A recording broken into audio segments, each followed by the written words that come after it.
Hi fantasy managers, welcome to FPL Team Talk. So in this video I'm going to go through my wildcard guide for game week 9. We're going to have a look at the pros and cons about pulling the trigger in 9 or waiting till 10, and then at the end we'll go through some different options as well. So if you enjoy these sort of videos, give it a like, don't forget to hit that subscribe button, and in the meantime let's take a look.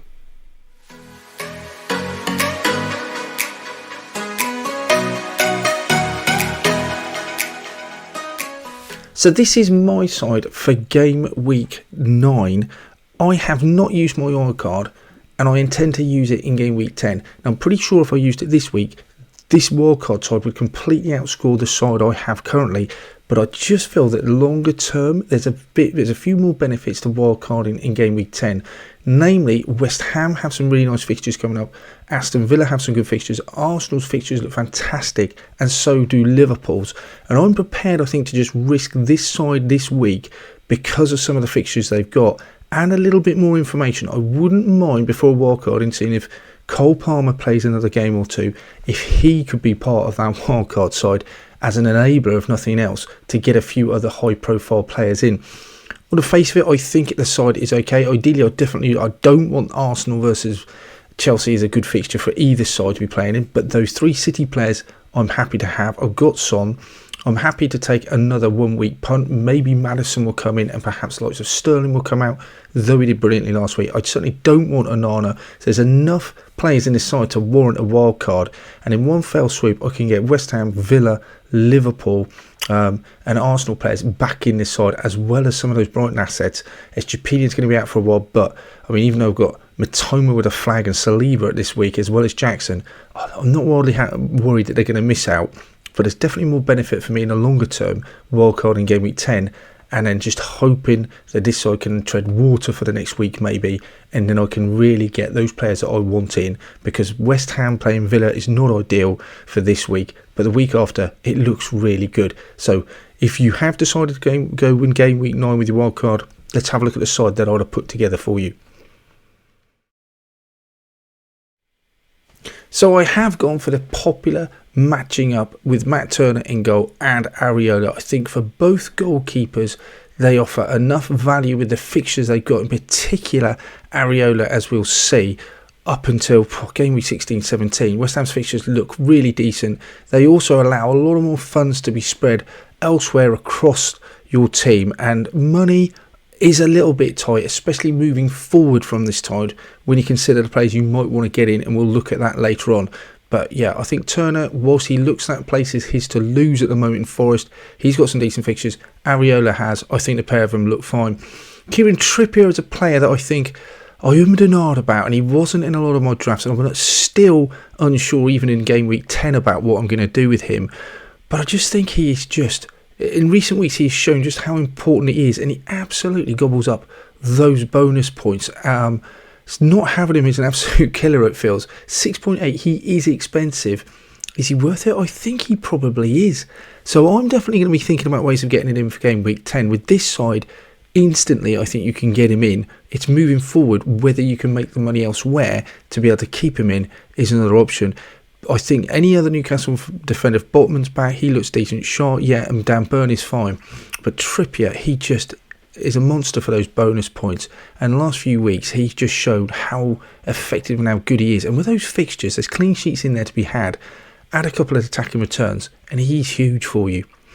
In midfield as well, in defence, we've got Matty Cash. I think he's the obvious Villa defender to go for. The fixtures look brilliant. I don't think West Ham at home is a fantastic fixture, but again, that expected goal involvement at 0.43 is really impressive. Looks nailed. Again, you could save money by going for Pau Torres if money becomes an issue. I think Matty Cash is the absolute preferred. Nothing wrong with Digne. It is just that threat of Moreno coming back that possibly could eat into his minutes, but otherwise Matty Cash has to be the one to go for. Destiny Doggy, if like me you have some money already invested in him, I think he's another reason to keep him. But Fulham at home, Palace, decent fixtures, Wolves as well, not scoring many goals. He's shown that he's got that fullback role to himself. 4.9 looks decent.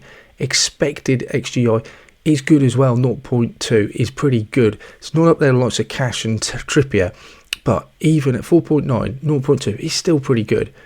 The other player that I'm going to go for is Joel Matip. played pretty much every game for Liverpool last year, and his fixture run looks awesome. Everton at home, Forest at home, Luton the next 3, then Brentford look really good games. He's not got much of an attacking threat, but he has, since he come into that side, played the last 6 games. If he picks up any sort of attacking return, that's great. But for 4.9, I think I'm prepared to trust that Liverpool defence for that, with those fixtures coming up. I'm not suggesting they're as good as perhaps they were at one time, but John Matip 4.9, I just think, yeah, I would definitely be looking to bring him on a Game Week 10 wildcard, and I think at home to Everton, no reason why you wouldn't want to do it for Game Week 9 either. Matt Taylor, I'm just bringing him in. The fixtures don't look too bad in fairness to Burnley, but he's someone that's just going to be pretty much warming the bench and an enabler. He has won his place back in that side. His XGI is actually quite good, but I'm not expecting much from him. If I need him to play away at Bournemouth or Palace at home, I'll be happy to play him, but otherwise he is just going to sit on that bench. In midfield then, as we know, those Villa fixtures look really good, and Moussa Diaby has to be the player to go for. He looks a decent price at 6.7. Expect that to go up. He's had a really good season. He's settled in well. I don't think I need to sell him too hard to you. The other one as well, I don't think I need to sell with the fixtures coming up. One of the main reasons to wildcard is Mo Salah. Everton, Forest, Luton, as we've said already, and Brentford look good fixtures. They look good beyond that. He's been brilliant so far this season, still on pens. He just looks fantastic. I think he has to come in. There's some talks about, can you go without Haaland? I'm not subscribing to that myself. I definitely don't want to go without Salah, and I haven't owned him yet. I am worried, wildcarding in 10, that I'm going to miss that Everton fixture, but I'm prepared to take the risk on that. But he could hurt me big time, so maybe getting on him in Game Week 9 could really work in your favour. Then I've got Moussa Diaby, obviously, already. We talked about Mohamed Salah. Next, we've got Anthony Gordon, 5.6. He looks pretty decent as well for his price. Again, XGI looks really good, and the fixtures, as we've seen already, decent. 4 assists, 2 goals, 0.6. Not a player at the start of the season. I think many people would have been putting money on getting a regular start, but he's made that position his own, and with Harvey Barnes not in the side, out until the new year, he's got little competition, so yeah, he definitely comes in for that sort of money. Kaoru, is that how you say it? Matoma, he's played it with just bench for the first week. 6.6. If you're playing like someone like me, an FPL manager like me that's already got him, he keeps his side. He's placed in the side. They've had some tough games in recent weeks, but the fixtures really turn in 10. So this is one for the future. Benching him for Man City away, and then he comes in for Fulham, Everton, Sheffield United. And as we know, Brighton might not be the best defensively, but going forward, they're still very potent. 0.67, really decent stats for him. James Maddison will come into midfield because I think those Fulham game is a good one to target. Palace, wouldn't mind that. Chelsea at home, I think Tottenham just scoring goals and looking really good. 8 games, 2 goals, 5 assists. He's been brilliant. He's absolutely nailed in that midfield. He has gone up a lot in price. If I had a choice, I would still go for Son. I would pay the extra $1.5 million. But in this side, I think Maddison is the next best option to go for. Not going to talk much about him. You can, and there is an argument I get to go without him because the fixtures don't look brilliant. I do think he's likely to get points, as we know, at home to Brighton because they're just conceding so many chances.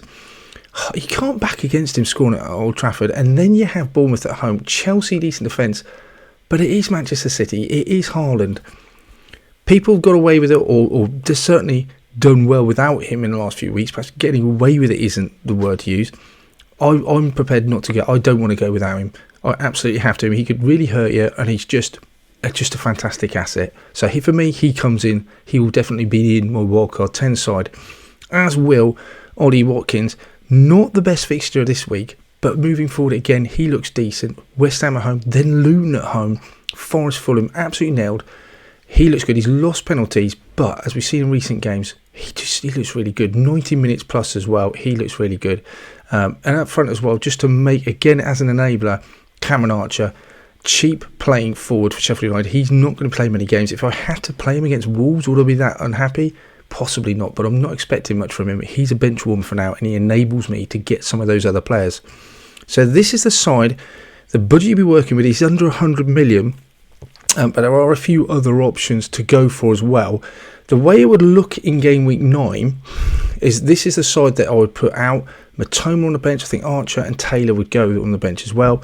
You have a choice. You could captain Salah. You could captain Haaland. Difficult one. I think Salah with the midfield, but then Haaland at home. I don't know. It's a flip of a coin for me. Very, very close. I think I haven't In game week 10, again, the fixtures look really good. But the one thing this team is missing, I think with the fixtures coming up, and you have to make a plan to get to them, is Arsenal players. Now, the obvious choices for Arsenal players is Saka, who looks so good.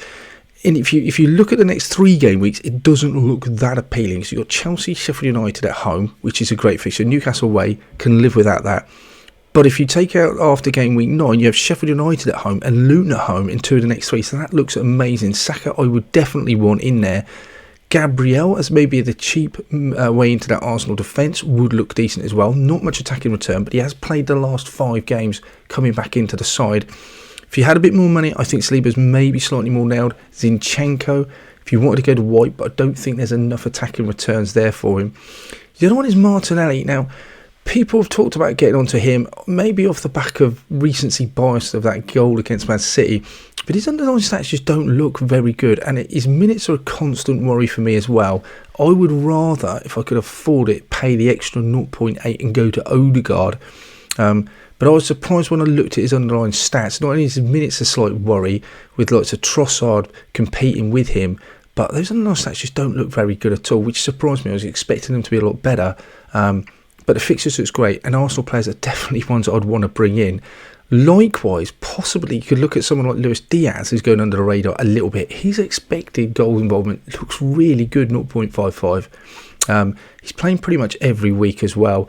Forest in game week 10 looks a great fixture. Everton, you could definitely argue, is as well. Moving forward, they look great. 7.5 looks a decent price. And as I mentioned before as well, Son is a player that I would prefer to have instead of Maddison, potentially on penalties, though we don't know that yet. But he's been fantastic, and his XGI looks unbelievable. And the last one as well I'm going to go for is Jared Bowen.